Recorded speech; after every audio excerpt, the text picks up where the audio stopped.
Hey, it's Rebecca Smith for the KBIA Newsroom in Columbia, and it's time for Missouri Health Talks, a project where we listen in on Missourians' conversations about access to healthcare, and this week, a collaboration with Vox Magazine. This week we hear from Hillary and Chad Hardesty. They've been trying to have a baby for more than 7 years. They spoke with reporter Sarah Hallam about how their doctors tell them they're good candidates for in vitro fertilization, or IVF, but the enormous price tag on the procedure has been a challenge for the couple. Here's Hillary. We were trying on our own for probably a year or two, before we started going to the doctors and finding out that there might be something that would prevent us from getting pregnant on our own. So then we ended up going to an infertility specialist and then to another, looking for a different answer than IVF is the only way you're going to be able to have a baby together, because that was not financially feasible for us. Also, just the concept of going into debt to have a baby, with how much it costs to actually go through the hospital and deliver the baby, but then also how much it costs to raise a baby.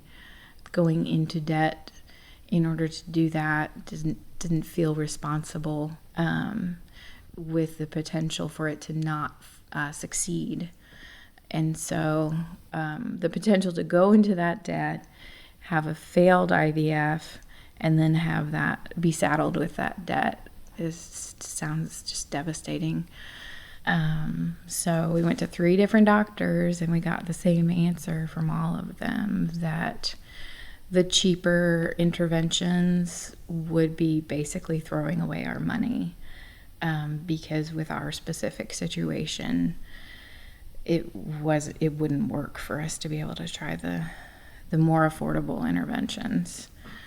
But finally, when we had that confirmation that was the answer, we realized that fundraising was going to be probably the only way we were going to get anywhere close to that number of being able to afford IVF.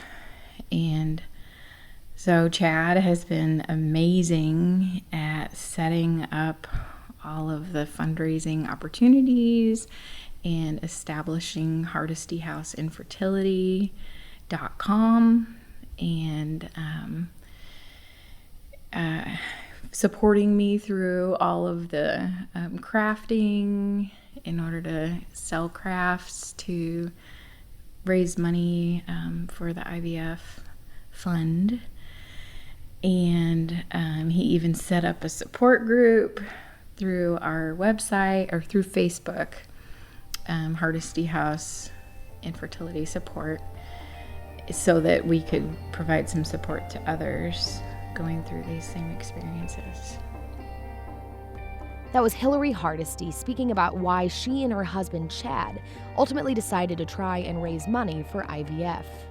That's it for this week's Missouri Health Talks, which was reported by Sarah Hallam. You can read more of the Hardesty's story in the March issue of Vox Magazine, or online at www.voxmagazine.com. But as always, tune in next week for more conversations from throughout the state about health and access. I'm Rebecca Smith. Thanks for listening.